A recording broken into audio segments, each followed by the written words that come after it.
we will be able to look back and tell our children that this was the moment when we began to provide care for the sick and good jobs to the jobless.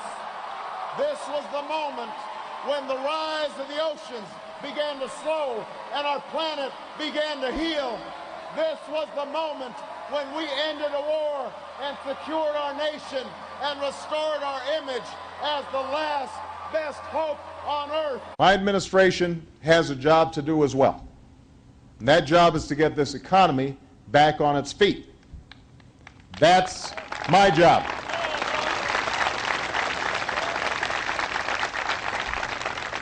And it's a job I gladly accept. I love these folks who help get us in this mess and then suddenly say, well, this is Obama's economy. That's fine. Give it to me. My job is to solve problems, not to stand on the sidelines and carp and gripe. So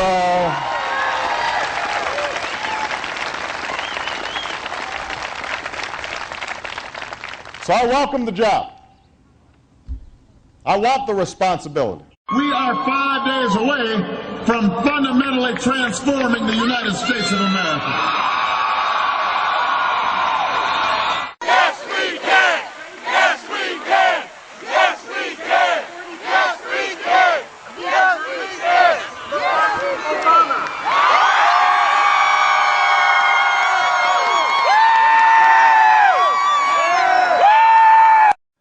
The problem is that the way Bush has done it over the last 8 years is to take out a credit card from the Bank of China in the name of our children, driving up our national debt from $5 trillion for the first 42 presidents. Number 43 added $4 trillion by his lonesome, so that we now have over $9 trillion of debt that we are going to have to pay back. $30,000 for every man, woman, and child. That's irresponsible. It's unpatriotic. We cannot and will not sustain deficits like these without end. Contrary to the prevailing wisdom in Washington these past few years, we cannot simply spend as we please and defer the consequences to the next budget, the next administration, or the next generation. We are paying the price for these deficits right now. In 2008 alone, we paid $250 billion in interest on our debt, 1 in every 10 taxpayer dollars. That is more than 3 times what we spent on education that year, more than 7 times what we spent on VA health care. So if we confront this crisis without also confronting the deficits that helped cause it, we risk sinking into another crisis down the road as our interest payments rise, our obligations come due, confidence in our economy erodes, and our children and our grandchildren are unable to pursue their dreams because they're saddled with our debts.